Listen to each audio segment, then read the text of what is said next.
If you and I were able to go into Skyrim, Yep. right, and walk around Mhm. and live together. Would we make love? No, man. Don't go there. Okay. No. Because we like girls, man. The following is a conversation with Bobby Lee, a stand-up comedian and podcaster, and one of the funniest humans on the planet, and just someone who brings joy to my heart with a mix of non sequitur absurdity, darkness, and the singing voice of an angel. In all seriousness, Bobby is just a beautiful human being. I've been a fan of his for 20 years, since his time on Mad TV to today with his podcast TigerBelly that he does with his other half, the love of his life, Khalyla, and the podcast Bad Friends that he does with Andrew Santino. This is the Lex Fridman podcast. To support it, please check out our sponsors in the description. And now, dear friends, here's Bobby Lee.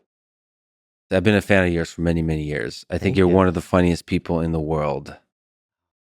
I've been a fan since Mad TV days 20 years ago to today with TigerBelly. So given your status as a world-class comedian, how did it feel that you were not invited to Andrew Schultz's wedding and I was? Well, you were there? Yeah, I was there. I was the least funny person there. Yeah. And the whole time I was thinking, isn't that funny that Bobby Lee's not here? Yeah. All my life, I always felt like people didn't like me and they didn't want to invite me to things. You know what I mean? I think that's fundamentally the reason why I do what I do. So it really did hurt a lot. And I had resentments. I did some revenge fantasies about how I'm going to get revenge on him and stuff. Yeah, Yeah. on him specifically. Him specifically. Okay. Like have a big wedding, invite everyone, you know what I mean, except him, stuff like that. Yeah. And then just write him a letter like, see, that's how it feels, or whatever. But instead of that, because I'm in therapy and stuff, I'm just kind of like trying to let it go. What did you do there? This right here. Why'd you do that? I forgot to start the timer. And now it You want starts. to start over? Yeah, let's do this. Let's do it again. Take two. No, you still feel like an outsider? You're exceptionally successful in many domains. You still feel? Yeah. You know, I'm doing a Netflix show tonight with Andrew Santino at the Comedy Store and this and that. But like last night, you know, I just felt like I wasn't a part of. In fact, on stage, I even mentioned it. I go, Netflix, they don't like me. You know what I mean? And I just say things like that. They're not true. And this is something that I want to correct with myself because I have this internal dialogue that's based on just the past, and 99% of the things that go on in my mind aren't true. And I'm just at a point in my life where I don't want to live like that anymore.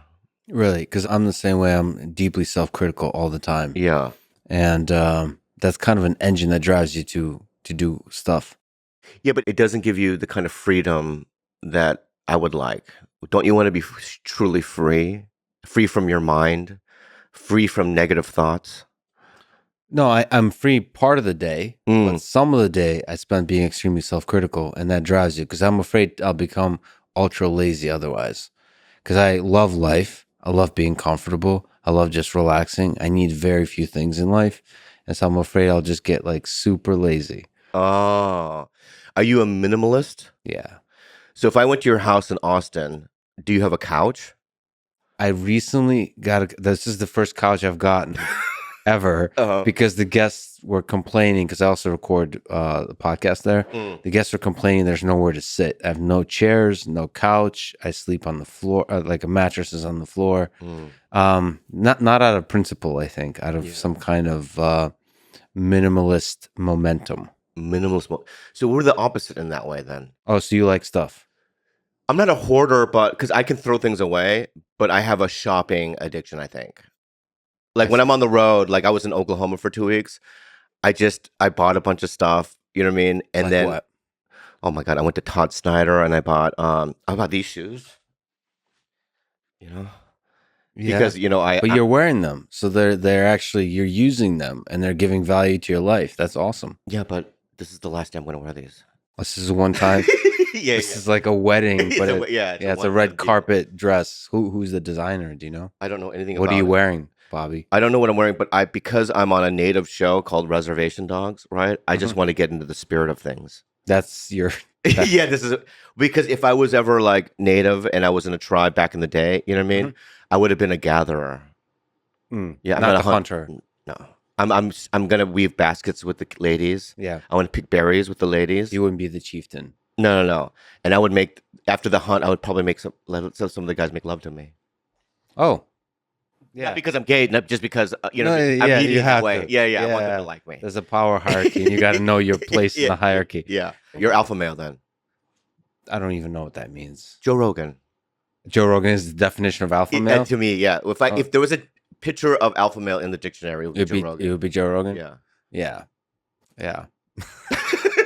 So you hoard stuff. Okay. Yeah. But you can throw it. When was the last time? Let me call you out on that. When was the last time you threw away something that's actually valuable? Valuable. Like something valuable to you or valuable in general? Most things that I buy aren't valuable to me. There are things that are valuable to me that are like keepsakes for my family and stuff that I will keep forever. So like in terms of like an old photo of my father or whatnot. So those kind of things I keep. But when it comes to like, Aviator Nation sweats, like if somebody came over to my house and goes, "Hey, can I have 6 of those sweatshirts or whatever?" I'd be like, "Yeah, go take it." Okay. If my brother's come over to my house and just done a clearance, you know what I mean? Like, I'm going to take this, and this. I generally really don't have a problem with. So the self-critical voice is serving no purpose in terms of, because you're pretty, I'm a fan of yours, so you're known to be a little bit lazy sometimes. 100% lazy. Yeah. Yeah. So the self-critical voice, don't you think that it's serving a purpose in fighting off the laziness, beating off the laziness? The self-critical voice that I have, I've been able to compartment. How do you say it? Compartment? Yeah, however you say it. Yeah. You're free. Yeah. Put it in a compartment. Yeah. Right. And I'm able to I'm a good avoider. I'm good at avoidance. So, for instance, right now, to avoid, I've been playing Stardew Valley. Mm-hmm. You know what that is? No, it's a phone game or no? It's a you can play it on your Switch, but it's on the Xbox, and it's a farming simulation game.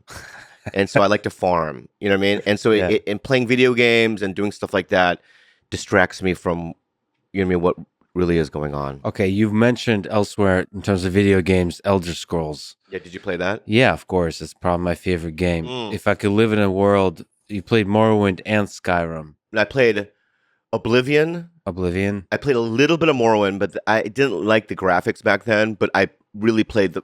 Can I swear on this podcast? Yeah. I played the fuck out of Oblivion and Skyrim. Like 8 characters, played it all the way through. I have to do all the quests, that type of thing. What's your favorite thing about those games? Why did you spend so much time in that world? Because I like games that you can grind. What do you mean by grind? So like Stardew Valley, for instance, right? There's a lot of back to farming, right? Okay, it's the same thing as Skyrim. The reason why I like it is that there's a lot of I have to collect a lot of these things. You know what I mean? I have to just constantly pick things up. You know what I mean? Yeah. Like, for instance, in Skyrim, there's a mushroom called blisterwort mushroom that you can pick, and then you can make it into some sort of formula, right? Yeah. Potion. Yeah, that right? potion, yep. So I would spend literally human 12-hour days just going to every cave and picking up as much blisterwort as I could. That kind of grinding. You know what I mean? Yeah. Yeah. So you're actually the randomly generated quests that these games do, that's designed for people like you. You don't get bored. That's the fun. Yes, that's the fun for me. Okay. Yeah, there's always something to do, and I find when you play a game that's linear, there's certain games where you have to go this way, right? I don't like games like that. Yeah. I like open world games where I can make choices and I can grind if I want. Yeah. Would you stay in that world if you could live in that world, in the Elder Scrolls world? That's how I feel. In reality, or become a animated thing in there? Oh no, say virtual reality. We're moving towards that direction. Oh yeah. If you look at Skyrim, you mentioned graphics it's starting to get realistic. Yeah. I'll sometimes just walk around. I mean, it's been a while, but I'll just walk around in Skyrim. Yeah. You can there's code you can turn off enemies and you just walk around. Really? You can just listen to music and just walk around. That's what you did? Yeah. Yeah, I would do that. Wouldn't you do that? Would you do it with me? You sure? We would have a house together? Oh, I mean, live. I thought walk around. No. If you and I were able to go into Skyrim, right, and walk around and live together, would we make love? No, man. Don't go there. Okay. No. Because we like girls, man. Oh, Yeah, that's right. But it's not gay. Well, you told me it's not gay. Yeah, it's not. Yeah. All right, Okay. so you and I would. Yeah. I would hunt. You would gather. But in that world, There's no hunting. but there is hunting. I would because we don't Just have to for find food. bandits. We have to Yeah. fight. I'm not gonna gather a bandit. I'm gonna hunt them. But I thought you said it's all about the potion. You don't need the bandits. Okay, well, we could do this. You could be the guy that like defends our place. Yeah. Right. I'll gather all the blister wart, all the white caps, all the mushrooms. I'll get all the food. You know what I mean? I'll go to White Run. Remember Yep. White Run? Yep. Right? Or Winterhold, and I'll do all the like quests that have nothing to do with, you know what I mean? So no dragons though? No dragons, but we would have a banquet. Okay. We'd invite the Dark Brotherhood. Yeah. Right? The Fighters Guild, we'd definitely invite them. Yep. Mages Guild, we'd invite them. Are you a thief kind of guy? I'm a thief guy. Yeah, I'm for life. Yeah, I'm a thief guy for life. Yeah. And you still wouldn't invite Andrew Schultz to that? No. But what a piece of shit, though, huh? Because let me just say something, okay? I just want to get back to that, okay? Yeah, okay, sure. So I met him at the Montreal Comedy Festival, and him and I are kindred souls. We really connected. Yeah. And he did my podcast. He's done it several times. Done his. We've like communicated on the phone, this and that. And to me, and then he invites Whitney Cummings, which Whitney is a good friend of mine.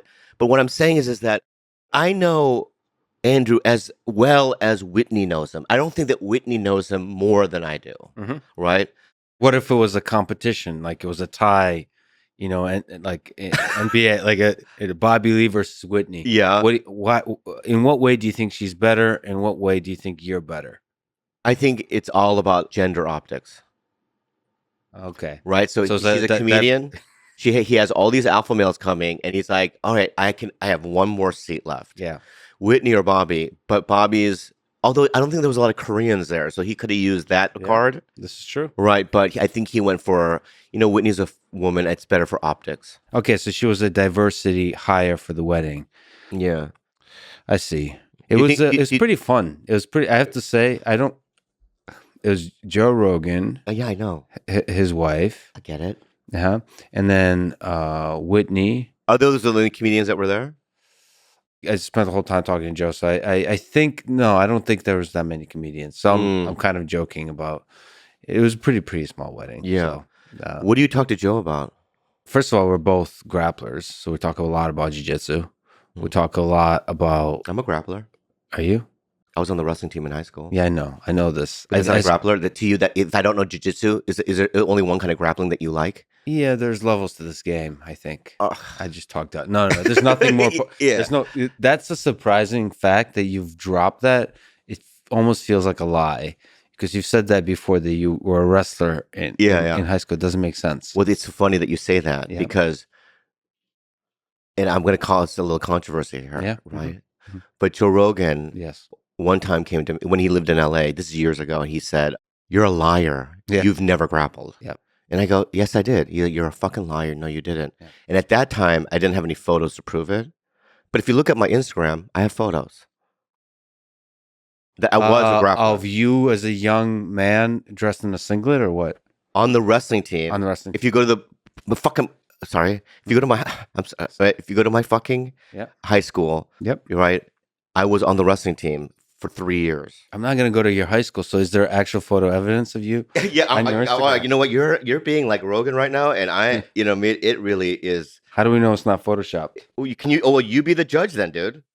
Okay, so this is my brother and me in high school on the wrestling team. Which it's you are.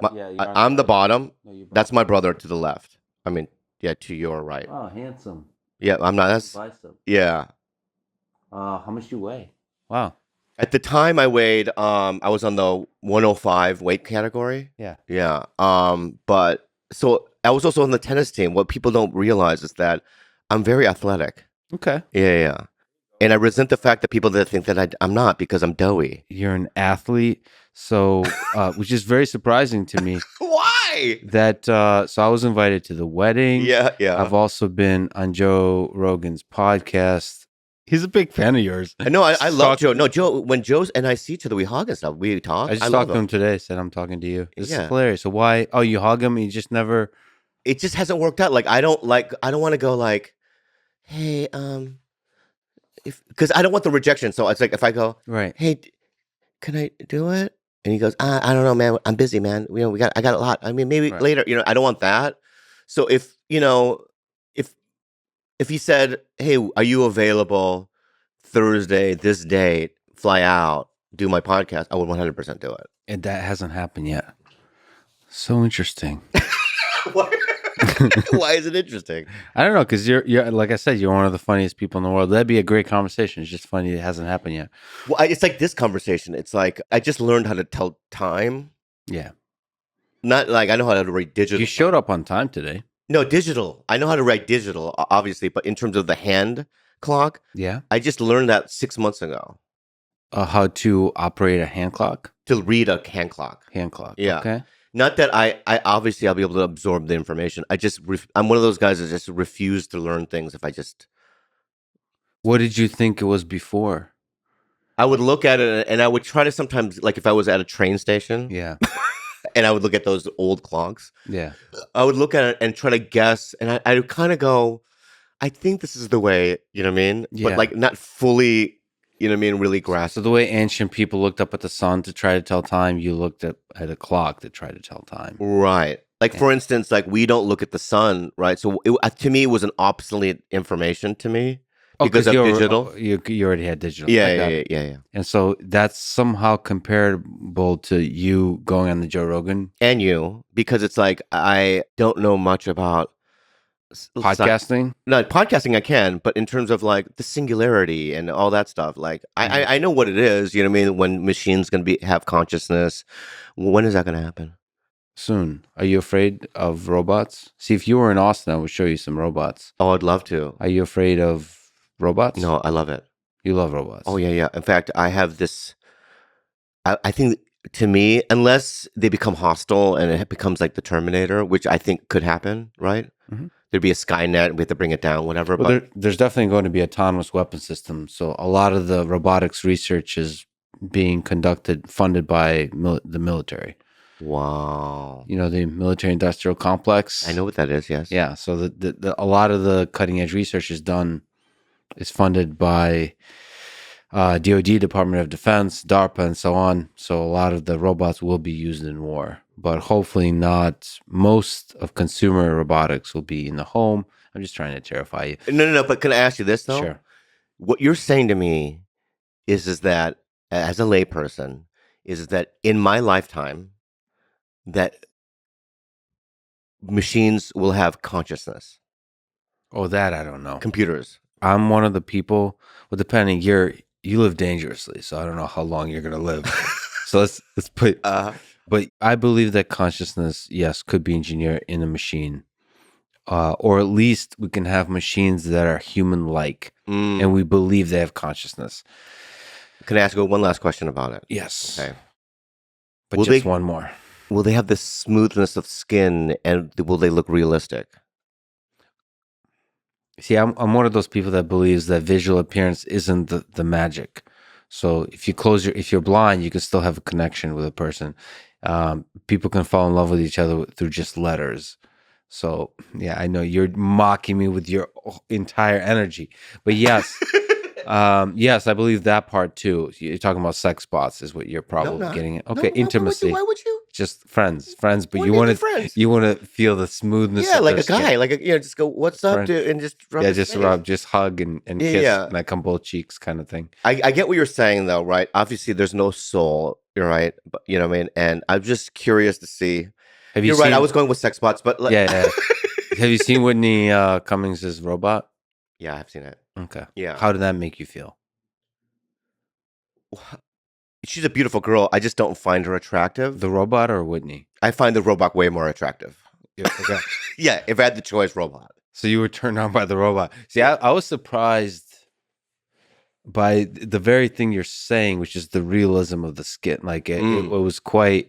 They did a really good job on that robot. Oh, they did? The life when it's animated, the life is not quite there. You can tell it's a robot, but just sitting there still, it has a lot of human-like elements. The texture, I don't know. Yeah. It's quite fascinating. So they're getting there. They're getting there. Yeah. But the funny thing about sex robots is most people that get sex robots, they don't get it for the sex. They get it for like intimacy.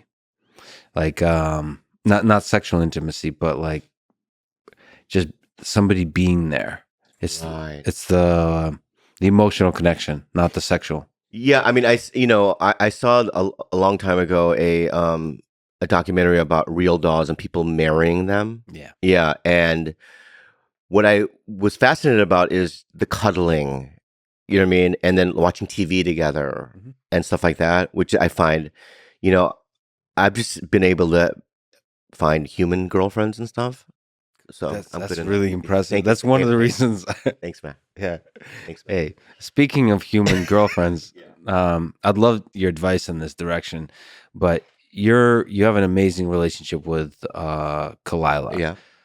So you two are very different. So you host the TigerBelly podcast together, but there's real love there. There's a real connection. What do you love most about Khalyla?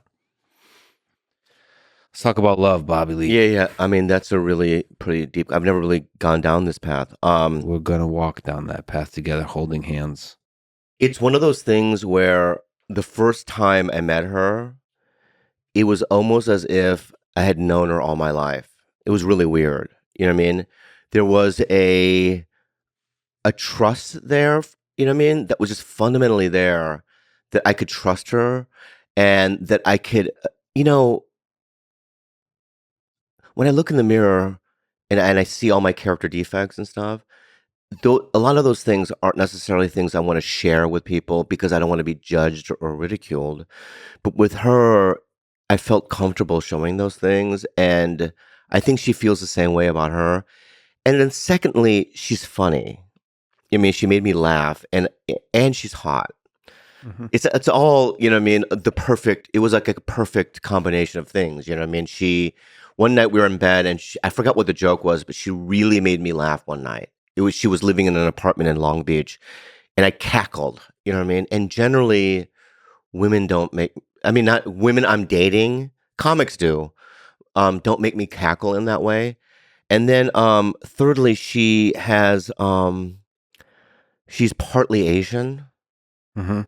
So it's like, one time I dated a white girl Yeah. and I invited her to Koreatown. Are you about to be racist? A little bit. Okay. Yeah, yeah. And what I love about Asian girls is they'll eat something first and ask what it is after, but white girls ask what it is before. What is this? Yeah. Right? But Khalyla was like, would eat the eyeball, eat everything, go, what did I just eat? Right. I like that. You know what I mean? So it's like, and it reminds me of my mom in that way, in terms of like my mom growing up just to scare us and freak us out. We'd have a fish and she would eat the eyeball first to see us squirm. And as a kid, that you thought was gross and weird and this and that. But it's like, when Khalyla does it, it just kind of like, I don't know, it just makes me feel like at home Yeah. in a weird way. I don't know. Well, it's a little act of fearlessness. I like that. Just Yeah. eat. Just put in your mouth and figure it out. Yeah, that's what I like. And at the end of the day, she also, out of all my girlfriends, and this is gonna sound not strange, but hard to admit, but my career when I met Khalyla was in the shit box. I could not get anything going, and this is at the time where Ken Jeong, who's a very good friend of mine, very talented, was getting everything. Yeah. And I just remember going, I can't even get an audition. Like, I can't. I would go on the road, Lex, and I would fill half the room. I just couldn't sell tickets. And when I met her, I was just kind of like, maybe this is I have to find love and open up my world in that way. And she was the first girlfriend that I ever had that looked at me and saw the potential. And she said, no, doesn't feel right. You're so funny and you're so relevant to me. And this is what we're going to do. And so she started TigerBelly, and then obviously I had the skill set to do it. But once TigerBelly happened, and then Andrew was like, let's do Bad Friends. And then now things are great. My career is, I'm too busy almost in a weird way, And I feel like she had a lot to do with, like, for instance, before I met her, even if I would get an audition, I wouldn't go because I just wouldn't get it. In my head, I was like, I'm not going to get this. I've gone on 1,000 of these and they just never hire me. But she was, so I just didn't go on them for years. And then she was the first girlfriend that said, no, I don't care if you don't get it, right? I just don't want you to be a pussy. And I want you to walk through fear.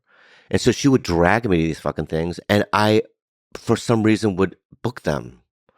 You know what I mean? So, in So that she way, saw the potential of what you could be, but yeah, she loved you for who you are already, yes, but also loved you for the potential that you could become.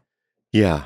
And I'm lucky in that way. So on day one, you could show her. You said you could show her your flaws to her, like you felt like you could be fragile with her. Well, I accidentally farted Yeah, or day one. on day one, Yeah, because I'm a fart machine yeah, and I have loose cheeks. yeah. I like how you for the listeners. He just winked at me, Yeah, I have loose cheeks and but not in a gay way. not in a gay way, no. And we were on a couch and we're talking, and I kind of adjusted my body. I ripped one by accident, and she laughed. You know what I mean? It wasn't embarrassing, and also I have a little penis. I have a little penis, and It's all relative. yes, it's fit little. But relative to an elephant, everybody's penis is little. Yeah, but I'm not an elephant. I'm a human. You know what I mean? So relative to human, it's very small. Okay. And so when she saw it, you know what I mean? I thought she was gonna balk at it, Yeah. right? And she looked at it as if it was like an orphan. Like I, like I wanna, Yeah. it's a lost child, and I wanna, take care of it. Yeah. Yeah, Cradle it. cradle For it. warmth. Yeah. Well, you man, you haven't met anybody like that? Never met a girl. Never seen one of them. I hear they're nice. when are the two you getting married? We don't know yet. Yeah. Is that something you would like? Yeah. This comes up sometimes. We're in couples counseling. We're working on some issues that we have. Sure. Every relationship, even my friendships, have issues. And so we're working through some issues. And once we get to the end of it, we'll figure it out. Would you like to be a father one day?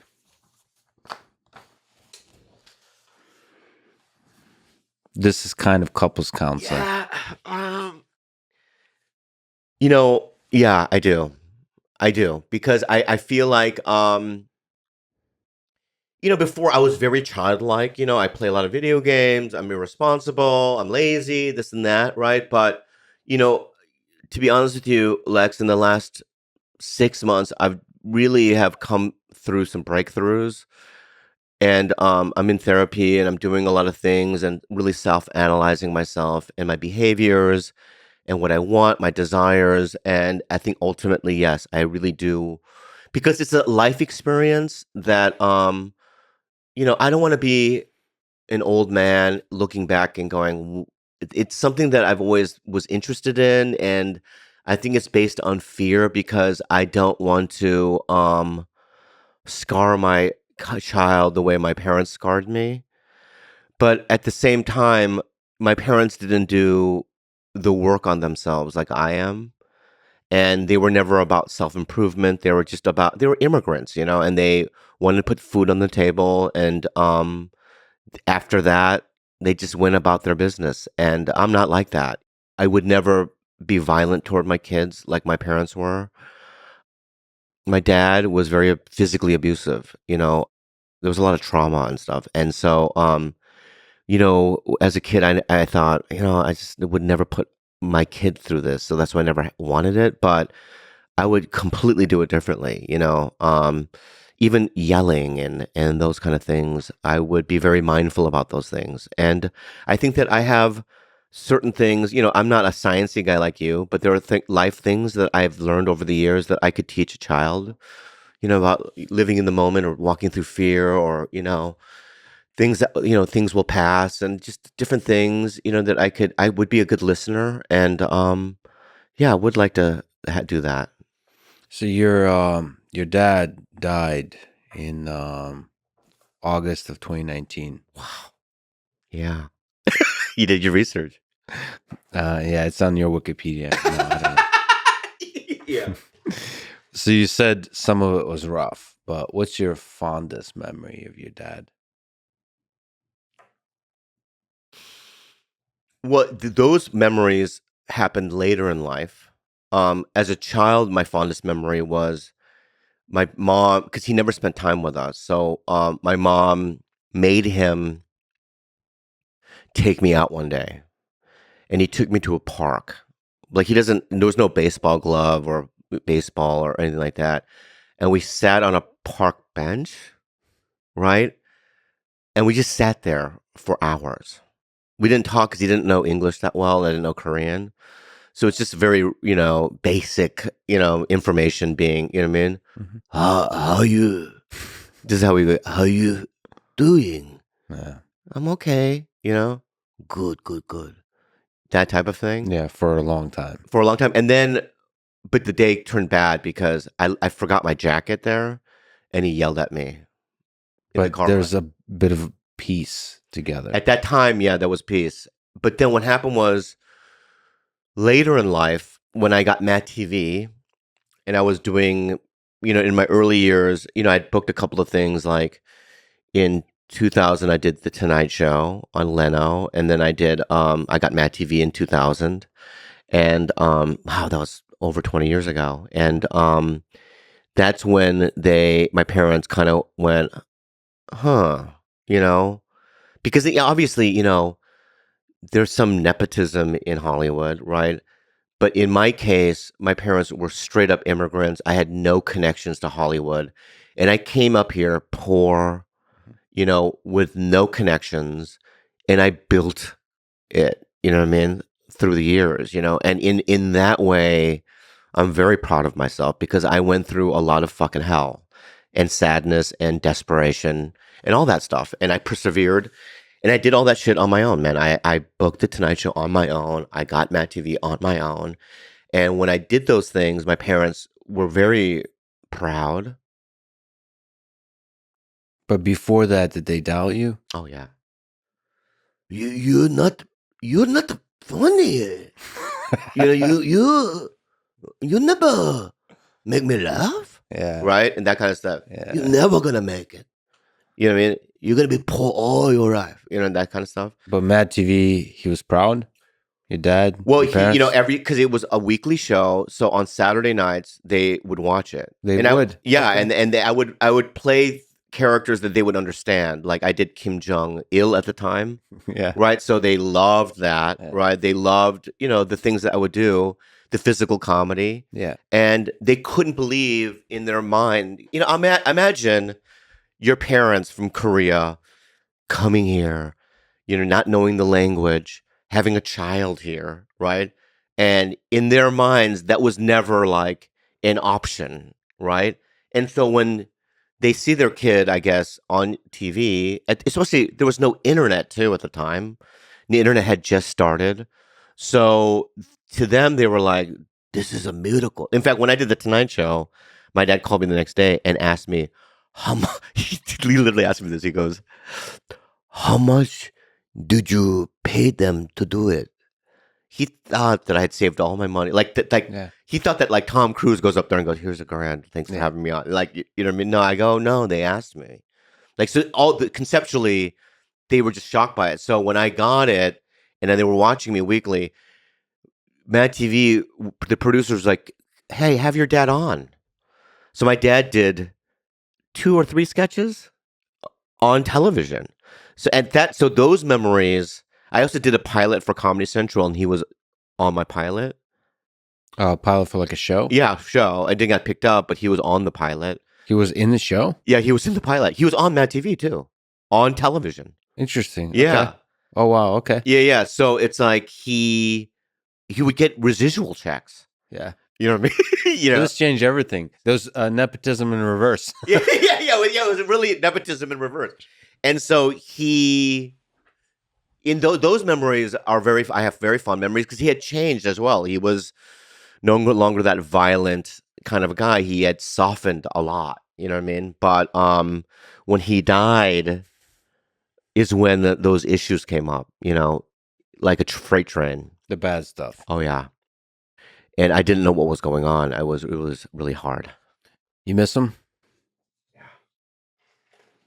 How often you think about him? Every day.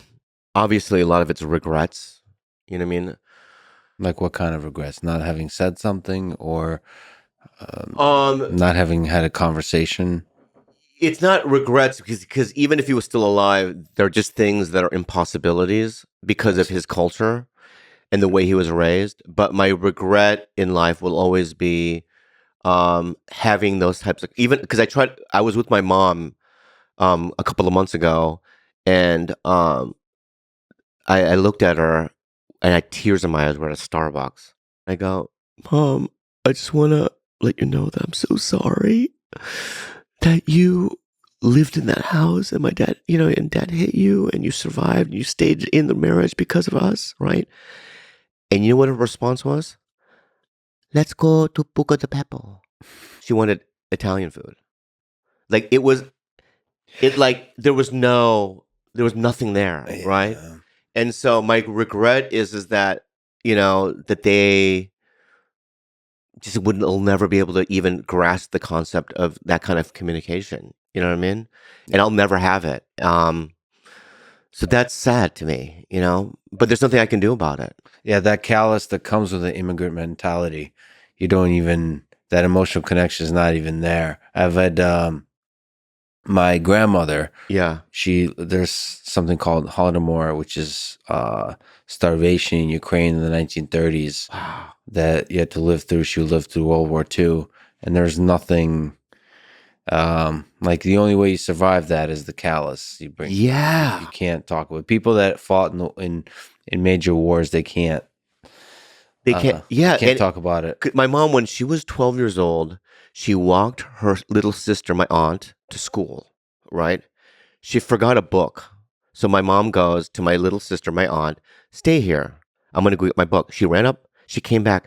While she was gone, a military truck ran over my aunt. And my mom discovered her body split in half, entrails, the whole thing. And my mom and my uncles had to go and get rice bags to pick up her, you know what I mean? And then bury her, my aunt, when you live through something like that. And also the guilt, because my mom believes deep down that if she didn't forget that book, that my aunt would still be alive, right? So she carries all this guilt and to survive all that trauma, you have to build a callus.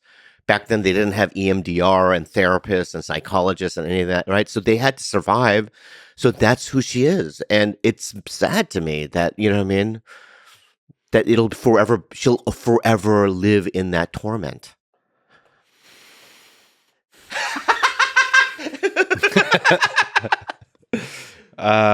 Boy, Yeah. what about your own? What do you mean? What's been the darkest place you ever gone in your Oh my mind? god! What the? You wrote that down in my mind? In your mind, you ever consider suicide? Have I you? didn't write that Okay. down. Have you considered it? In the distance. Yeah. Yeah, I've distantly thought about it. You know, about 4 months ago, I was in a really bad place.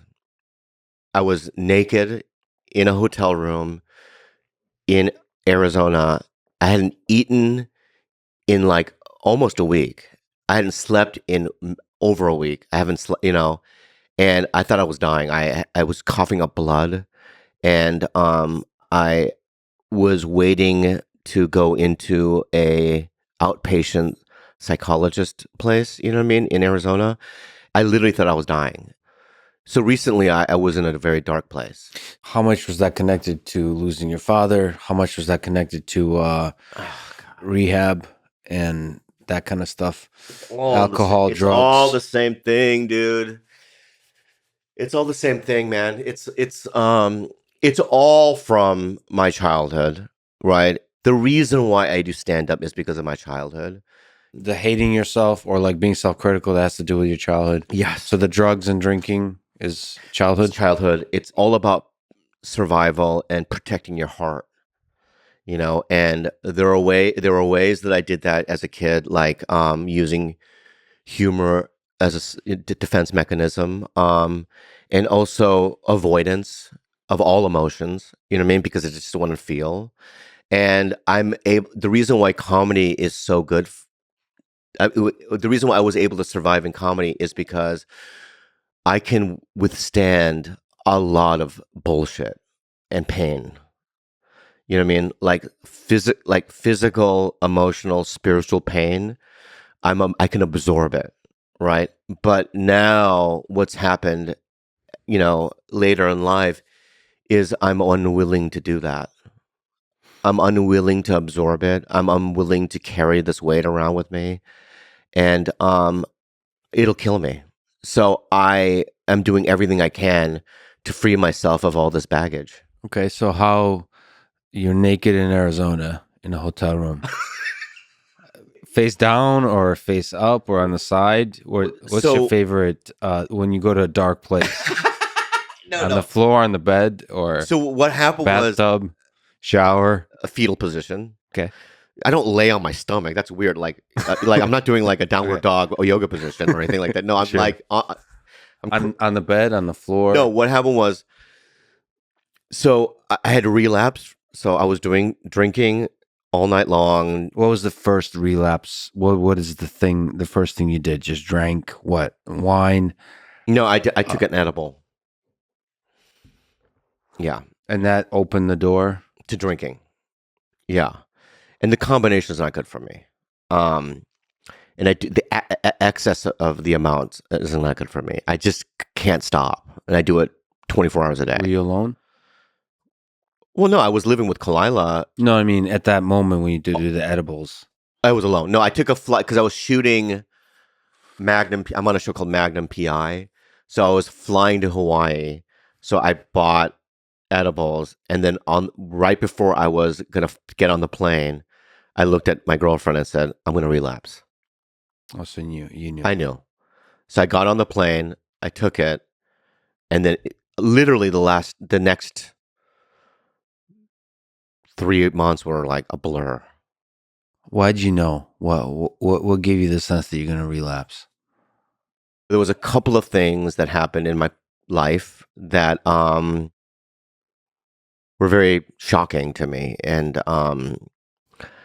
I I wasn't going to meetings, and it's the same old story. I was not connected to my sobriety brothers and sisters, and I was drifting away, and And something in your mind, it was just too the much. pain was too much. So I did it, and then so what happened was, now 2.5 months in, 3 months in, I started coughing up chunks of blood.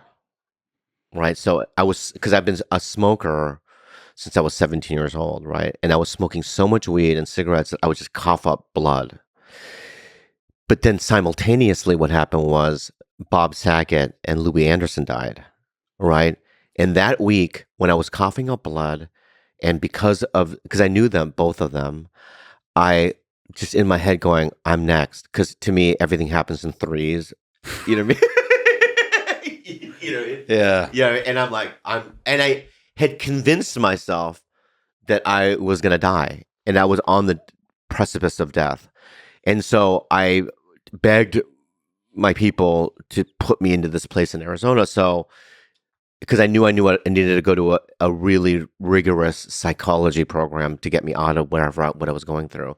And also, I was getting, at that time when I was in that hotel room, I had not drank or even smoked a cigarette or done drug in a week. I had to wait in LA for this bed to open up, right? So I was coughing up blood. I hadn't slept. I hadn't eaten, right? I was sober, but, I was in so much pain. And I slept naked by the door of this hotel room because I thought it would be easier for the maid to discover my body. I mean, that's how fucked up I was. I was just in this prison in my mind, and I'm much better now. Can you give some insights to how to get out of that place? How you got out of that place? I think getting sober, first of all, was very important, but that still didn't do it completely. You know what I mean? I still was convinced that I was. And then I went to this place, and I did, this place is a 12 hours a day psychotherapy place where you do 12 hours you see therapists all day long. So it's like a 12-hour long podcast every day. Yeah.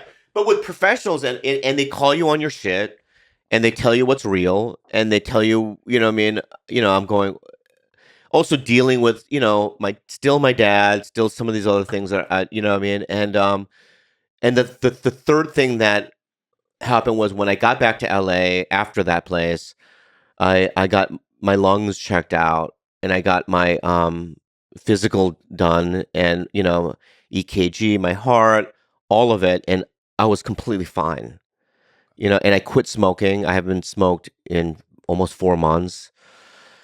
I haven't drank and done drugs since then too. So there's definitely a complete clarity, and I have to also admit that this time around, it's just been completely different. Is there still in the distance a fear of relapse and all that kind of stuff? Is that still No, so you feel good? I feel great. Yeah, I feel better than I've ever felt. Even when hard shit happens? Yeah, because it's like I no longer want to be in that place, Yeah. and also on top of it, it's like it would be a real shame because I've worked so hard to get to this place in my life, not just in my career, with all of it. You know what I mean? I have so much to lose. I have so many people that love me. I just don't want to be there again. You know? Let me ask you. Sorry, you've talked about this before, but it's Let me interesting. ask you a question. Do you always wear a suit only for the podcast? Yeah, I wear it in private too. Oh, you do? Not always now, because I get recognized, unfortunately. Yeah, So yeah, I have yeah. to be selective about how I wear. Do you like it when being recognized or no? So because of podcasting, as you probably know, the people that at least recognize me are happen to be amazing people. So Yeah. it's an immediate connection. So there's two things about that I don't like. So one, I fall in love with people, and so the nature of interaction is like, well, it's gonna be short. Uh, So yeah. so like you have to say goodbye, Mm, and I hate goodbyes. you do. Yeah. Yeah. And then the other thing is just introversion. Like I'm an introvert. I have social anxiety. Um nervous about talking to people and so on. So you have to always, I'm walking around always a little bit anxious that there'll be an interaction. But ultimately, once it starts, it's fun. It's beautiful, and then the goodbye is what hurts. So both the hello and the goodbye is what hurts. It's the stuff in the middle that's delicious. I think there's a beautiful thing though for people like you and I in a weird way, because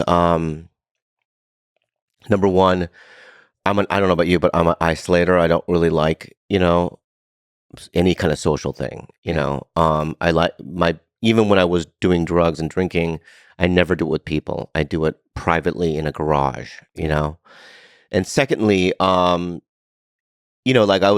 my girlfriend and I went watched The Northman, the movie The Northman. No, what is it? Does it tell me the plot line? You didn't even heard of The Northman? I have not heard of the Northman. It's Eggers. He did a movie called The Witch. He also did a movie called The Lighthouse. You ever see The Lighthouse? Okay. You watch movies. No, You've never seen a movie. I've seen The Godfather. Yeah. I bet you money you've seen Dr. Zhivago. Yes, You have? yes. Yeah, like you like historical sweeping. Yeah, Schindler's List. Yeah. Yeah. If it's not historical or sweeping, Yeah. you're not gonna. All right, so how do I explain? It's basically a Viking movie. Okay. Yeah, and one of the Skarsgård, I don't know, Skarsgård brothers is in it. Bjork's in it. Willem Dafoe, Nicole Kidman, Mhm. and Ethan Hawke, and it's a Viking revenge movie. So why does it make you think about isolation? No, because no. What I was going to say is when we went to the movie theater, right? Afterwards, there was a kid sitting next to me, and he just looks at me because I guess he didn't know I was sitting next to him or whatever, and he just went, hey, dude, I just can't believe you're sitting next to me, and you're my hero, and I'm doing comedy, and it's really hard. So I was able to give him some encouraging things, and because that's who I am too. You know what I mean? I want to help people, and I also you know, the idea that he likes me because he also spouted off specifics about my life, about my comedy and this and that. So he definitely was a fan, and I was able to I'm not, even if I become Joe Rogan famous or that big, you know what I mean? I'm always going to say hi to people. I'm always gonna take photos with people. I like that part, of me. It makes me feel also that I belong in a weird way because I felt so invisible before I did comedy. Yeah. You know what I mean? I felt invisible. And it puts me in the game of life, I think, in a weird way. So I think it's good for you as well. Yeah, it's a little moment of experiencing love. It's like Yes. it does feel like celebrating life together. You smile at each other and so on. Although you did say, I think in a recent podcast that people recognize you, but recognize you incorrectly. That I don't like. That's the opposite of love. Okay. Yeah, that I don't like. Loved you in The Hangover. Yeah. You know what I mean? Yeah. Or this is what I don't like. This is what I hate. This Yes. some guy will like me, right? I'll take a photo, and then other people will go, "Huh, he's somebody," and will Yeah. walk up to me and go, "Hey, so why did he take a photo? What I mean? I want a photo." Yeah. And then you're like, "No, I don't do. Would you do that? No, I would. I don't like that." No. Yeah, yeah. No. But I do like the experience where maybe there's a couple, a guy and a girl, boyfriend and girlfriend, and the guy is a fan, and the girlfriend has no idea, and it's always a funny interaction. Oh yeah. Because she's like trying to figure out what is happening here. Yeah. And it's always beautiful to see. But what if the guy, when the guy explains to his girlfriend who you are, do you feel uncomfortable about that? Do Yeah, you like that? yeah. It loads, the information is transferred quickly, and she starts to understand because she's not used to her boyfriend Mm, being excited about a stranger. It's like yeah. what's happening here? So it's a fascinating little dynamic. That's a beautiful. It's like the spread of information happens right there in real life. Oh, It's yeah. beautiful. It's mostly though. Would you say that it's probably usually men that recognize you, or No, is it a but combination? men, the thing I've discovered is men are more likely to approach aggressively, right?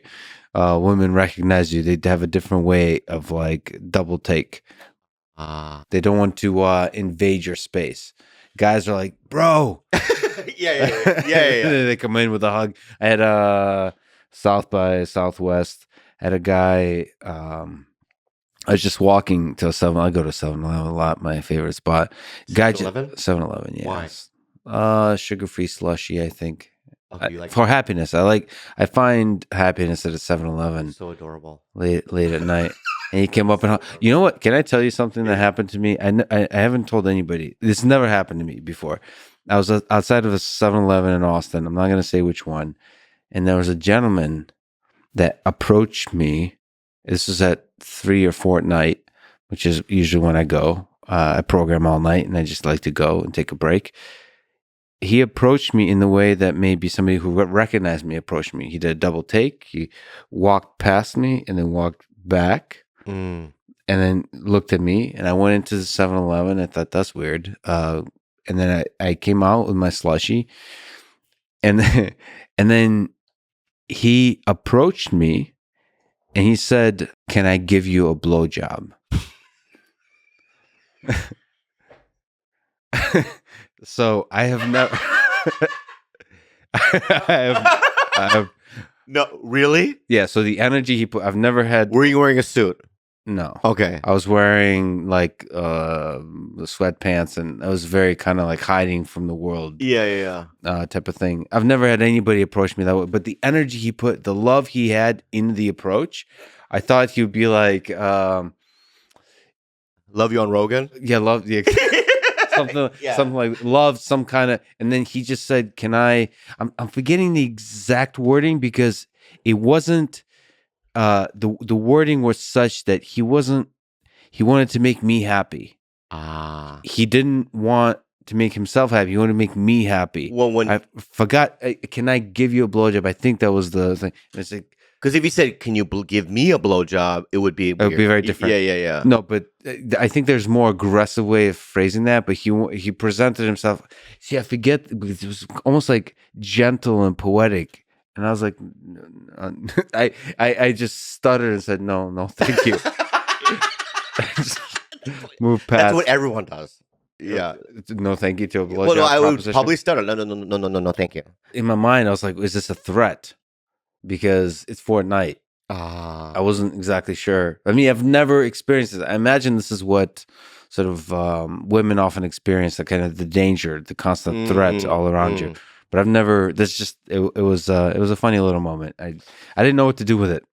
Yeah. That happened, and I go to that 7-Eleven often looking for the guy because now All right. I would say yes. No. There used to be a steam room in Beverly on Beverly Boulevard, and my brother and I walked in there once, and we walked in, and there was a man sitting there, erection, and his dick was so big he was jerking it off with both hands, Mhm. and we kind of walked in, and he goes, "What's up?" And he just did it, Kept going. and we just sat there, you know what I mean, because it was not aggressive. Yeah. Yeah, yeah. And maybe that was the same feel. You sense that it wasn't an aggressive thing. Yeah, it wasn't. Yeah, yeah, yeah. It was just he was just minding his own business and he threw it out. But it wasn't also it wasn't sexual either. It was Yeah. it's just it's like love or something. I felt like Yeah. it's almost like, can I give you a hug? Right. Then why don't you just take it? I I keep looking for it. Next time I see it, but Yeah. not in a gay way. Yeah, yeah, yeah, yeah. I just want to be clear about that. Did you grow up in Russia or Ukraine? Russia. In Russia. Yeah. But your great grandmother was in My Ukraine? father is Ukrainian. Oh, your father's My Ukrainian. grandmother is Ukrainian. So Mm. if you just look at the full family tree, it's about half and half is Well, there's Russian. a lot of conflict with you right now. Internally, Yeah, yeah. yeah, yeah, yeah. Let me ask. You've talked about this before, but I'd love to sort of re-explore this. Is Mhm. Carlos Mencia? Oh my God. Yeah. Why? Why go there again? Yeah. It's I'm willing to do it, but do you like Carlos?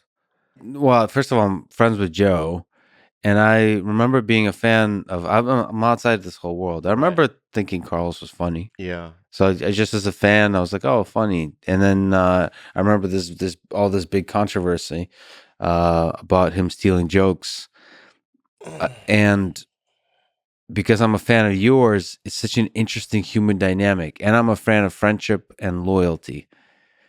And you had a great podcast conversation with him. It was tense. It's so tense. It was very tense, Yeah.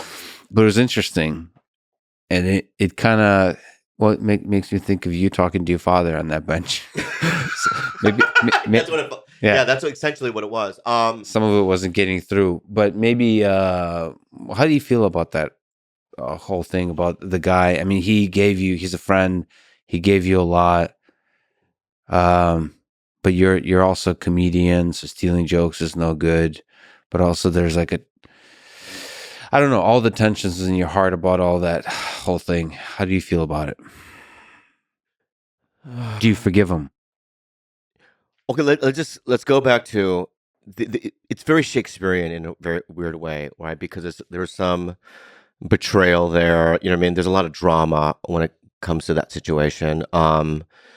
Again, also, I'm a very loyal guy. Like I've had the same manager since the late '90s, and I've had every gigantic manager want to sign me, even though my manager is great, right? She's not a big company, right? And there's only so much she can do. And maybe, you know what I mean? My career would have been different if I would have signed with a bigger management. I don't know, right?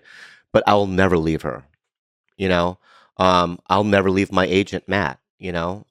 The people go, well, you're at CAA. That's amazing. The only reason why I'm at CAA is because of Matt Blake, you know?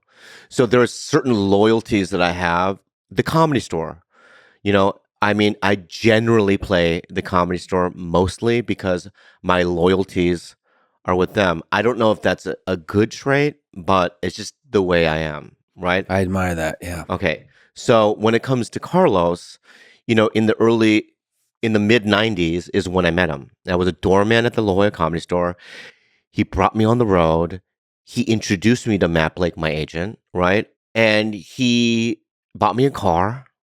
You know, when I couldn't pay rent, you know, and I was really desperate, I could always go to him for money, you know, and he helped me out in so many different ways, right? So, in, you know, I really appreciate that. Paulie did the same thing. Um, So anyway, and then all of a sudden, and I always knew going on the road with him that number one, I found it odd that he never had a notebook. Usually, comics riff with each other and they write things down.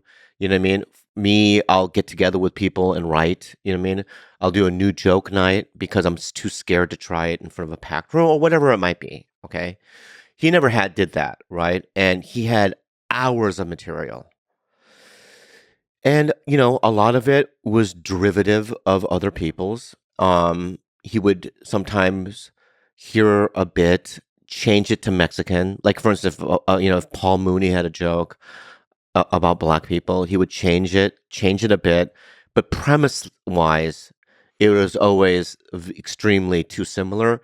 And there are examples on the internet. So, you can't, there's things that you can't really deny. And so when that whole thing happened, it was like the Titanic. I mean, I was either going to sink with Carlos or survive. And I did the worst, not the worst thing, but I made a difficult decision. And my decision was to cut ties. And, over the years, have felt very guilty about it in some respects. But, there is always in my mind, I want to help him. I want to help him reestablish some sort of a different, route for him to go in terms of his career and whatnot. And so I had him on my podcast, and it didn't go the way I wanted it to go. I mean, I've always believed if he just fully just was apologetic and said, I'm sorry for stealing in general because we don't know specifically. I mean, there's specifics. You know what I mean? And I don't want to argue every case, So I thought the healthiest thing to do was like in a broad way, listen, I stole, I'm so sorry, these are the reasons why, and I'm a different guy now, but it just never happened in that way. And so it's been difficult. So you don't think he self-reflected looking in the mirror about mistakes of the past at all? Like, do you think he's aware? I think it's ego. I think that he, for one reason or another, because there are probably jokes that he legitimately in his heart know that he wrote that people are accusing of stealing, right? Yeah. But it's like we don't know, right? So it's like just apologize for all of it, right? But he won't. He fights for every point, and I just think that that's not the route, and I mean, he's always going to make money. But he's never going to be what he should be, which is he's a powerful performer. In terms of laughs, I mean, dude, I wouldn't want to follow him. Yeah. He's a crusher, So it's like, it's really, he can act. He has all the skill sets. It's just that, to me, he went about it in the wrong way, and it's sad to me. And but I'll always love him. I've always will thank him for all the help that he's done. So you still got room in your heart for him? I have room for my heart for a lot of people, man. Hitler? No. All right. What was returning back to TigerBelly? Because you said Khalyla basically started it. What's the origin story of TigerBelly? When I met her. Oh, by the way, for people listening, in case you somehow don't know what TigerBelly is, a podcast you do. It's an amazing podcast. You also do Bad Friends with Andrew Santino. Yeah. So on. Thank you so much for the plug. Appreciate it. I don't know. It's contact. It's not the plug. It's Can I plug other things, though, since we're doing it? Sure. Oh, yeah. What's your... I'm on a show called... Okay, that's enough of that. Thank you. So, what's the name of the show you're on? I'm on a couple... A couple shows? Yeah. Oh, it's fine. Good for you. Netflix? No. Okay. I'm on Sex and the City. Sex and the City. Yeah. I'm on Reservation Dogs. It's an FX show. Wait, Sex and the City is not a joke? No, I am actually on Sex and the City. Wait, are they rebooting the show? They did. Okay. It's called And Just Like That, Sex and the City. Oh, and you're on it. Yeah. Is this not a joke? You can Google it. Okay. You know what I mean? Who do you play? I play a podcaster on it. On the show, Sarah Jessica Parker's Carrie has a podcast, and I'm her podcast partner. Oh, got it. Perfect. Beautiful. But I'm also now my storyline. Anyway, it's fine. Do you sleep with somebody on there? I am married on the show. Yeah, they showed I'm married to a young lady on it. Yeah, yeah. All right. It felt like it felt like it. Hey, no, because you don't think doing it. I look around, going, "Are you sure I'm supposed to be on this?" You know what I mean? I do feel that, but lo and behold, I'm on it. Yeah, you are. So, I started this way. So, my friend David Cho, do you know him? Mm-hmm. He's an artist. He used to have a podcast, right, called DVD ASA, and he used to have me on it. And then Khalyla started doing it. And then when DVD ASA ended, Khalyla was just like, "Let's start our own," and I was like, "Nah, it's not going to work." So she goes, "Well, fine. I'm going to just do it on my own then." So she went and bought the equipment, and we were living in a condo at the time in Hollywood, and she would do them on her own. Mm-hmm. She did probably 3 on her own. And one day I was watching television. The door was open to the podcast room, and I turned around, and she was literally like this, dude. We had a table like this. She had the mic and all that stuff, and she was doing this. She was like slumped over like this. And I just kind of went, fuck it. So I walked in there. I go, all right, let's just do one. Yeah. And that's how it started. And the chemistry was there immediately. Well, I already knew that she could do it because of DVDSA, right? So I already knew that she had the skill set. It's, it's just all about, even in this conversation that you and I had today, right?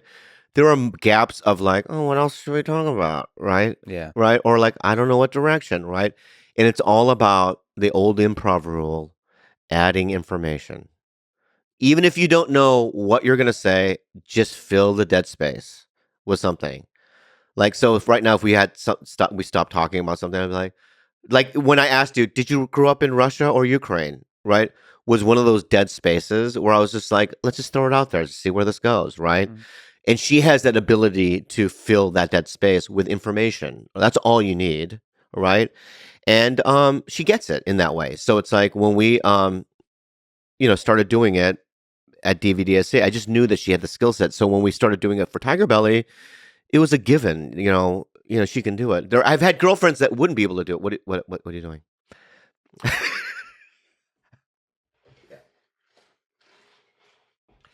You have the skill set. You're a sciencey guy. You spend all night long, you know what I mean? You know what I mean? And doing whatever you're fucking doing, right? But you have this innate ability to do it, right? And I think it's a talent.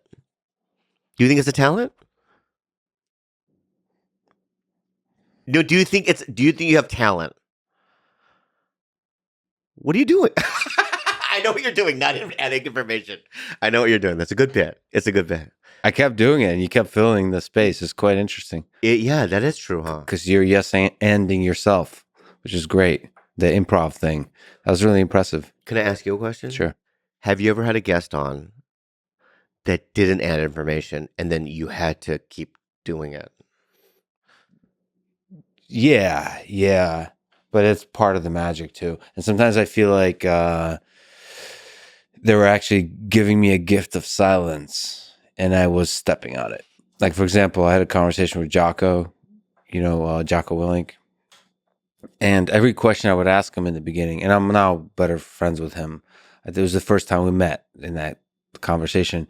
And I would ask him these long questions. I would mumble and meander and so on. And he would answer with yes or no. And that's it. Yeah. And then, but he'd do it in a strong, like Viking-like way. And I kept trying to go full, like, Bobby Lee style of create chaos and just keep talking and so on, as opposed to, I think he was inviting me more for the stoic type of silence, short sentences, that kind of conversation. So I fucked that up, I believe. But yeah, there's not the adding information part, but the adding chemistry part, where it's usually ego, where people don't realize there's a magic to be found between two humans. Like, genuinely, it's like a first date. Like, that, to truly listen to each other and to do the yes and thing and have fun with it. When you have this energy, I'm way too important, for this conversation, that the information might be there, but Yeah. the chemistry is not. So you have to remember that a lot of the podcasts I've done are like technical. Yeah. And so you could still say a lot of stuff about like this project, or whether it's physics or robotics or biology. You could say informational stuff, but the excitement, the magic is not there. But I often blame myself, because like if I'm excited, they'll be excited. I've learned this. So I'm learning I'm not allowed to have like a bored face, which my face is naturally looks bored. But on the inside, I'm excited. Yeah. So it might be a Russian thing. I don't know. It's not. Can I tell you why you're not boring? Why? Your face? Why? Because you have crow's feet. Oh, this thing? Yeah. Is that what the thing? Yeah. And the reason why you have crow's feet is you smile a lot. Yeah. Yeah. You're very expressive. I know white dudes. I don't trust white dudes. Yeah. Right? With no crow's feet. Right? Because that means they're not, you know what I mean, accessing that part of their, you know what I mean, face. Yeah. You know? Which is why I hate when this is an LA thing, especially. Yeah. Women have talked to me about like Botox, and they hate the crow. They hate not me, on themselves. Oh. And they hate because it's all wrinkles and stuff like that. And to me, it's like, no, that's where that's the magic. That's the magic. It really is. Yeah. So the interesting thing about TigerBelly is there's some weird like aesthetic to it. It's really unique. It's not just good, it's also unique. Like in the way that Wes Anderson films are unique, like Life Aquatic. I don't know if you know those films. Yeah, I love those. I mean, those are my favorite films. Yeah. What is that? What is that? It's not just the chemistry between you and Khalyla. It's like, what is that? Can you put a finger on it, or is it just like? Well, it's essentially who I am. That's what all my houses have looked like that. Mm-hmm. You know what I mean? Like I've always been a collector of designer toys. Yeah. You know what I mean? I've always been a collector of kind of weird artwork. Yeah, I've always been like that. You know, I like weird wallpaper. Like I'll get, instead of like going to a wallpaper store, what I'll do is I'll get artwork that I like from an artist, like, and go get their approval and go to a place and make wallpaper out of their artwork. You know what I mean? You Cool. can, like, Very if I cool. wanted a Lex Fridman, your face on my wall, I would ask for your permission, and I would probably put your face on a gigantic wall. Like I would do stuff like that. That's awesome. Yeah, but Can you do that? Yeah, You have my permission. You know, I think I will. Yeah. You know, I think I will just for the laugh. Yeah. You know what I mean? But I would do it. Big, please. Yeah. But my point is that yeah, it's essentially who I am on the inside, I guess, in terms of like my, you know, I don't know, but I'm glad you said that, because I never even thought about that. Yeah, you just who You know, you just kind of do it like this, you know, because all your podcasts have this black, ominous thing. Yep. You're wearing a black suit. You have a specific thing too. It's like, yeah. But I don't really think, people ask me like, why do you wear a suit? I really don't. I just feel good in it. Yeah. It's just who I am. And the reason why my podcast looks the way I do is because I feel comfortable in that environment.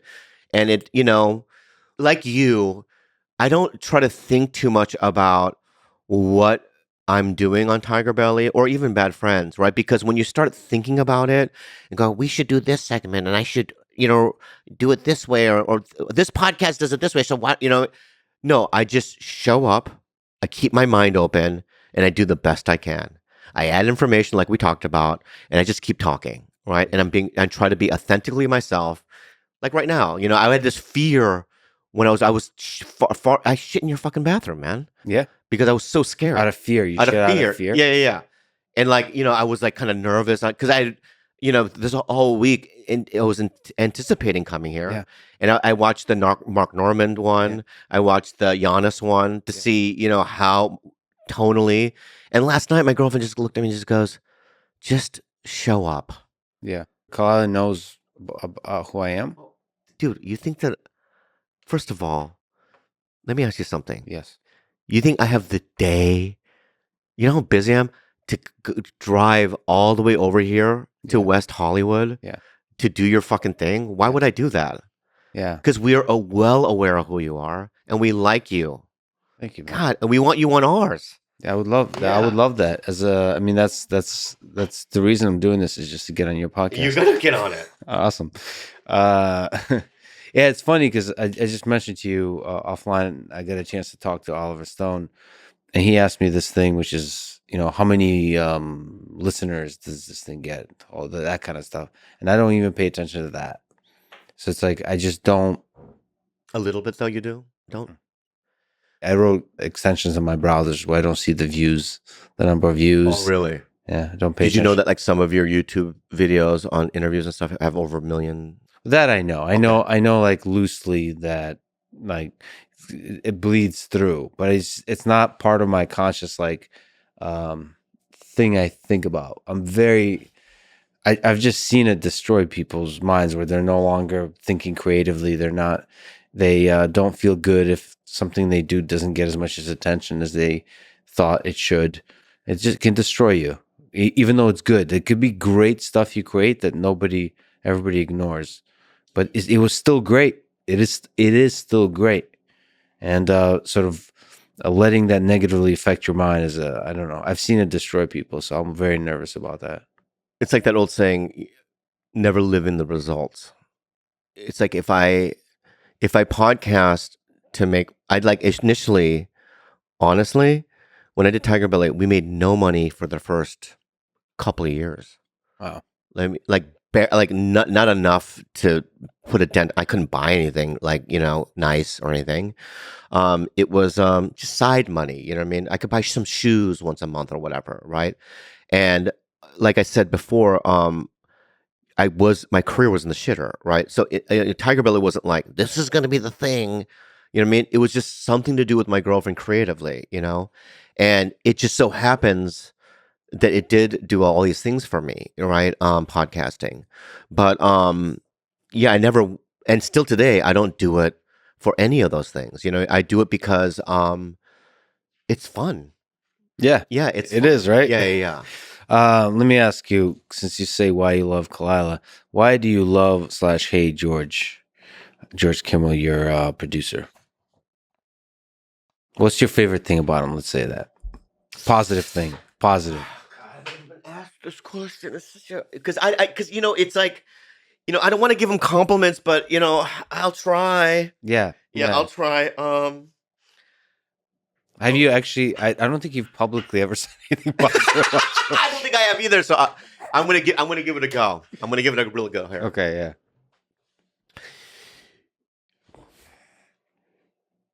At the end of the day, when it comes to money, when it comes to responsibility, obviously this is a business now for you and me. It is. It's a side business, but it's a business, and you want to be able to trust the people that are running it. And I have 100% trust in everything that he does in terms of financial things, in terms of technical things, in terms of all of it. You know what I mean? Merchandise. And I have 100% belief in him. And that's rare, to find someone like that. Also, at the end of the day, I know his heart, and he really is a great guy. There's nothing about him. Like, for instance, he was over the other day and I go, I bought this key wooden thing that some native man made, and I don't know how to put it on the wall. So I just, I go, hey, can you figure this out? And he goes, yeah, I got it. You know what I mean? Like, he's just that guy. Yeah. He's also, but there is a part of me, and this is probably wrong. Yeah. But there's a part of me that feels like I kind of made him. Yeah, he would be nothing without you. No, that's not what I'm saying. Well, I didn't fucking say that. That's the way I heard it. That's what I meant. Okay. But that's not what you said. No. And it's probably wrong, right? Because he did all the things that he has in his life, he did on his own, right? Right. But still, for some reason... He'd be nothing without you. That's not what I'm saying, but that's what I mean. Yeah, okay. Yeah. So basically, because when I met him, I was a part of this YouTube studio called Maker Studios, and he was just a producer there, and that's how I met him. And when he left Maker, he came to us, and he wasn't a podcast producer, and now he has this big company. He produces a bunch of podcasts, and he has a bunch of employees, and he has a nice business, and I feel like I had a lot to do with it. So both the competence and the good heart. Yeah. What about Gilbert? Yeah, Gilbert is a godsend as well. I don't know if because of let me ask you this, because you're a science guy. Mm-hmm. This is an interesting question for me. Mm-hmm.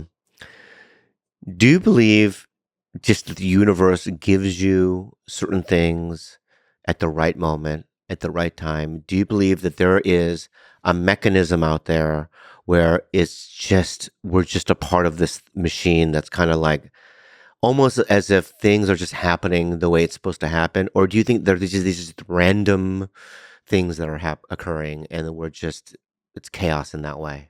I don't know from a science perspective because I wouldn't be able to explain it, but I do believe you mentioned karma. There's a karma thing. It just if you put love out there in the world, like certain doors open in a certain kind of way, like they're almost waiting for you, and then you walk through them. So yes, in that way, I believe that it feels like not everything is like a basic like billiard ball model of like you have to fight for everything. You could just generally be cool to people and kind to people, and certain opportunities just pop up at the right moment. More specifically, though, so for instance, let's suppose, like Gilbert, for instance, he just showed up at my house one day. I didn't know who he was. I had a fight night, and a friend brought him. Right, this is right when Khalyla and I were starting TigerBelly, right? And in conversation, he was like, "We didn't know how to engineer. We didn't have an engineer for our podcast." And that night, he was like, "I know how to do it, right?" And if I hadn't met him that night, he just wouldn't. I don't know if it would be as good. It would be completely different. And I really believe that we met him that night for a reason. So you don't believe that? It's complicated. I believe that for love and these kinds of things, but I don't believe that as much for building a team. But that's the engineering thing. I think that's the artist in you. I'm less of an artist. I think artists thrive in the chaos of it. So it's not only that you guys met at that time, is you didn't probably ask in detail about his qualifications or didn't go through a rigorous thing. You just dove in and figured it out on the fly. I think that's sort of the artist ethic. I think with like if you're doing a startup or engineering, there's a little bit more rigor in the selection process. I see what you're saying. Because the same with Rogan, Jamie just walked up to him. Jamie Vernon, young Jamie. Jamie, yeah, he just walked up in the same kind of situation, and then he made it. Both of you have one of the best podcasts in the world, and so it's like, how did that? What? Yeah, I believe that it's very strange. Yeah, it's strange. Or maybe it's just like cool people hang out with cool people, so you kind of collide a lot. But that's not true because that's not true because with bad friends, for instance, right? I've had 12 people before Andrew Santino that had asked me to do one with me, right? And they just didn't want to do it. Yeah. With Andrew though, it happened kind of organically and in a way that was almost like in my heart meant to happen in a weird way. That's a weird combination, by the way. So why was that the sticky one? Because you have a lot of comedian friends. Why Andrew? Because number one, we both know just instinctually, without even talking about it, that in many ways we're polar opposites in terms of like energy, right? He's more aggressive. I also know I respond good with alpha males. You know what I mean? Because I'm more of a follower, you know what I mean? Or sensitive in that way. But in many ways, I am an alpha male in certain areas of my life, Yeah. Well, when it comes to smashing, dog, what's up? You know what I mean? Yeah. But so we both knew instinctually that in that way our chemistry worked, right? And also in terms of style and all that stuff is completely it was just an organic given to us. Yeah. Yeah. But you trust yourself with power? You play dictators. What do you mean? Do I? Like, because I feel like you would be, because you said you're not an alpha male, but in many ways, when you smash what's up and you winked at me, would you, what do you think about that? if I gave you absolute power, would you be able to? What would you? What How is would you change? what does absolute power mean? Like you said to me, listen, you're going to be the dictator of planet Earth, and anything that you want is at your means. Yeah, including violence, No, sex. no, I would not. Because even in my personal life now, there are things that I could do, right? That I have power, I guess, that I don't participate in, right? So why would I do it if I had ultimate power? I mean, because there's still a moral and ethics that I have, right? That I don't feel comfortable with, right? So you So wouldn't even enjoy it. no, I mean, I think that there would be no, if I had ultimate dictatorship on planet Earth, there would be no violence. I mean, I would not cause any wars, right? But if there's an uprising, Yeah, I'd have to quell it. that's how it starts, Bobby. You quell it with But a don't bit of a uprise. right. But so first you're going to Okay, censor everybody who wants to even suggest the idea of uprising, and then one person gets out of line, they run a red light. Okay, that's. but You ever get angry in traffic? yeah, I get rageful. So if you could murder that person, No, no, no. nobody has to know. No, I would give them cancer, but I would That's not so murder it. much I would worse. not. I know. Okay. No, but here, no. This is an interesting thing because I want to elaborate. All right, so the thing, if I was the dictator of the planet Earth, right, there would be a reason why people would uprise, right? So give me a reason, because I would give them food, shelter, right, and all the things I feel like that people would desire, right? But you're right. But you're right because you're right. I think this is what you're talking about. Yeah. So here's the deal. So there are certain things that I do believe in, right? Like for instance, it's a very controversial thing, right? In terms of a woman's right, right? In terms of abortion, right? I feel like as a male, I it's not my body, so I don't really even have an opinion, and I shouldn't even have a voice on it because, you know, what I mean, a woman like it's like if they created laws, if white people, men, created laws for Koreans in America, like you don't have the right to, right? So it's like, so if I was a dictator, right, I would just be like, yeah, women have all the rights in the world, right, and they, you know, and I think abortion should be legal throughout the planet Earth, right? But there will be people out there that will believe that no, you know what I mean? We you know, we're pro-life.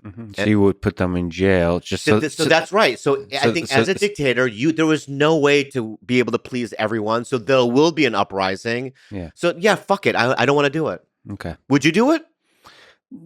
Uh, not no. There's several loaded questions. Would I enjoy it? No. Would I do it? No, because I don't trust my own mind under power. Like I'm well aware that in situations where I have control, it's as much a freedom as it is a burden. Like it can change you. I'm very nervous about that. Like Interesting. like how much the ego starts to flare up, how much just like the less pleasant things about your nature come up. You know, I have a temper too. Like I have all that kind of stuff. And I'm sure you have a bit of a temper. Yeah. I have a temper, yeah. And so whenever nobody is able to as clearly call you out on your bullshit, that could be a problem. Do you have this when you rage out and you have a temper? Is there like either a day later or a couple hours later, is there shame and regret that comes along with that or no? Yeah, no, of course. Yeah. During it. Yeah, during it too. Yeah, shame and regret. Yeah. And then, but I try to make sure it's like love and respect are felt always underneath the whole thing. But still, it's like human emotion. You can't control it.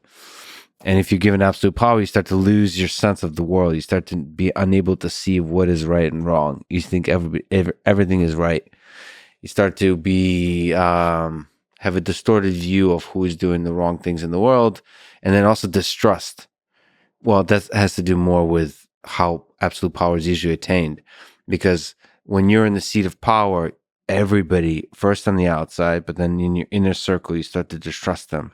You start to believe that they're going to they want your power. So the people you love, the people that were source of so much beauty for you previously, like even like your girlfriend, wife, your closest lifelong friends, you start to suspect them. I don't want to live like that. Yeah. Yeah. And you're often right to suspect them. So because you think they change a little bit too. they change too. Yeah. They start to get a little bit taste of that power. Yeah. The interesting thing is a bunch of people in Hitler's inner circle at the very end betrayed him too in search of their own power. Wow. It's fascinating. Yeah. It's fascinating, this power thing. Let me ask you a bunch of ridiculous questions real quick. Okay. If you can be someone else for a day, someone alive today who you haven't yet met, who would you be? For one day, you get to be, it could be female, male. There have to be a lot. I've always wanted to see what a pop star was like. Which one would you go? Like Harry Styles. Okay. Yeah. So if I'm Harry Styles, right, I just want to see like what it'd like to go to the Beverly Center Okay. as So- Harry Styles. As Harry Styles. Yeah. Or Coachella. Just walk around Coachella as Harry Styles. You know what I mean? But you get a lot of attention, and it's a very specific kind of attention. Yeah, I just want to see what that's like. I want to be able to, because the thing is that I want to be able to like see what it's like, in terms of how easy would it be to get a hot chick. Oh, I thought you meant to, like, get a table at a restaurant. No. That I can still do now as Bobby Lee. You know what I mean? Yeah. But as Harry Styles, or I want to see what it'd be like and how that would go about, like how easy it would be. You know what I mean? Yeah. Yeah. Could you just walk up to the hottest chick at Coachella and start making out with them? Yeah, that's interesting. Just to see. Just to see if you test the could. system. Yeah. Because I know as Bobby Lee, no. Could you? No, you couldn't do that. No. It's an interesting reason. Yeah. So if you were the last person on Earth, like everybody disappeared, everybody's dead. What would your day look like? What would your days look like? What would you do? That's interesting because if I was able to figure out the, electricity, Right. I think my days would be like, God, why didn't you learn about electricity? Oh yeah. Right? You realize how little you know. Yeah. about Why it. didn't you learn about these things? Because now you're going to die. Yeah, right? Yeah. But I think the first thing, obviously, is, now, let me ask you something. Why? Now, if you're saying that I'm the last person on planet Earth because there was an alien invasion and there's predators and things that I have to fucking look out for, that's one way. Yeah. But if I'm just, all of a sudden I wake up and just everyone's gone, No, there's everyone's dead. everyone's Apocalypse. dead. But there's no threat. there's no threat, then what I would do is I go, well, let's find a place to live. Not probably my house, right? So I'd probably live in a place where that's closest to grocery stores, right? So I would get food and stuff first, right? And then secondly, it's like, I'll probably go, you know what I thought about? What? I would probably go to San Marcos, San Diego Vista, because that's where the real doll factory is.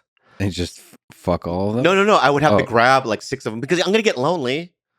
6 of them for a variety. You wouldn't be monogamous with one doll? No, and I also would carry out like the And the a vagina parts, right? You know what I mean? Yeah. And all the accessories and stuff, right? Yeah. And then go back to LA probably. Oh man, why would I stay down there? Yeah, I'll you could down there. stay in the factory. No, yeah, maybe the stat factory, and then but I think thirdly, I would run out of electricity, right? And I think my demise would come slowly. Well, you could find sources of electricity because nobody's using it.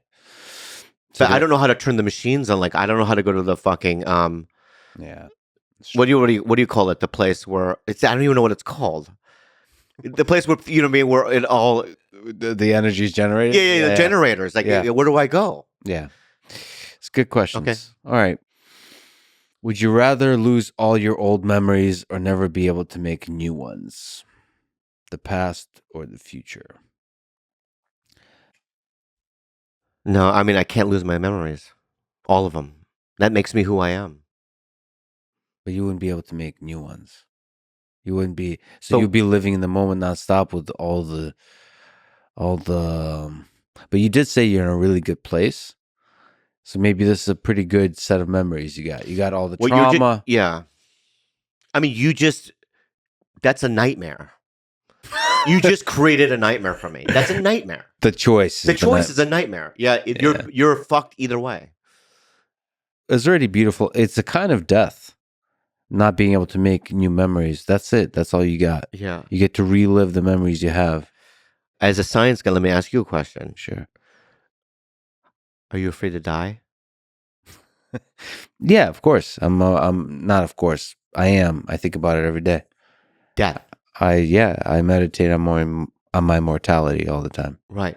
It And doesn't make any sense. It's terrifying. it's terrifying. And because are you terrified because of the unknown or because you believe it's nothingness? The unknown, but my best guess is that it's something like nothingness. And that nothingness is, So terrifying. yeah, the infinity of the nothingness. Yeah. Yeah. But Ram Dass says, and this is something that I always, you know, Ram Dass? Mhm. Yeah. Ram Dass says he believes that death is like removing a tight shoe, like release. Yeah. Like, that could be it too. I think maybe when we die, that's initially maybe the last feeling that we have is release. And then if that happens and there's nothingness, I think that's cool. Well, no, that has to do more with the actual feeling of death, which I think some people are afraid of. The experience to make sure it's one of release, like you said. Yeah. But the existential aspect that you no longer exist, like all the shit you're doing, kind of assumes you'll live forever. Right. Like you don't really like all your career and all that kind of stuff. You, Bobby Lee, will be forgotten, I know. like completely erased. Yeah. So all you have is a few moments in this life, a few moments of joy, a few moments of trauma, of suffering, and that's I it. know. But here's the And deal. you're wasting your time today talking to me, and then you have a few such moments. You'll No, do I'm a not. couple hundred more podcasts, and then you'll be dead. No, because this right here, Yeah. dude, right, is human. Number one, I walked through a little fear today, so I learned something, Yes. right? I'm talking to a science guy, which I never thought I could. You're the first scientist I've ever talked to, Yeah. right? You get a diploma at the end of this. Oh, good. And I believe that there was a connection, Mhm. right? Not in a gay way. Not a gay way, non-gay connection, Yeah. right? In certain circumstances, I probably would blow you. Would you? In a certain circumstances, like if we were the last two people on planet Earth and stuff like that. Sure. Yeah, yeah. But yeah, those are probably the only ones. But or like somebody put a gun to my head, like, you gotta blow Lex. Okay. That's, Yeah, that's then I'm kind like, of a all turn right, on. yeah. I'm turned on right now. I'm being honest. Yeah. Let me ask you Yeah, one more. Go ahead. one question. Go ahead. What do you think is the meaning of life? My fucking, that's the last one. Yes, this is the last one. Yeah. What do you think? Why are we here? Why are you here? Why are we here? Does any of it make sense to you? I think ultimately, here's why I like life in general is what we talked about. Like we view death, there is a mystery there. There's a wonderment to it, right? So it's like when I walk outside, you know, and I look at the trees and I look at buildings that man made these buildings, and you know, I look at the universe and I look in the sky and I don't really completely comprehend what's going on, right? It's just I'm in awe of all of it, right? And I don't have any answers, right? But that I think is what the meaning of life is to be in awe of it and the wonder of it all. And it's just amazing. Yeah, just open your eyes to the wonder of it all. Yeah. While we're still here. Yeah. Bobby, it's a huge honor to finally meet you. I've been a fan for many, many years. It's an honor that you would even consider blowing me in the correct kind of circumstances. I think you would blow me in the right circumstances. I think that's the definition of love. Bobby, thanks so much for talking to me, brother. Thank you so much. Thanks for listening to this conversation with Bobby Lee. To support this podcast, please check out our sponsors in the description. And now, let me leave you with some words from Kurt Vonnegut. Laughter and tears are both responses to frustration and exhaustion. I myself prefer to laugh, since there's less cleaning to do afterward. Thank you for listening, and hope to see you next time.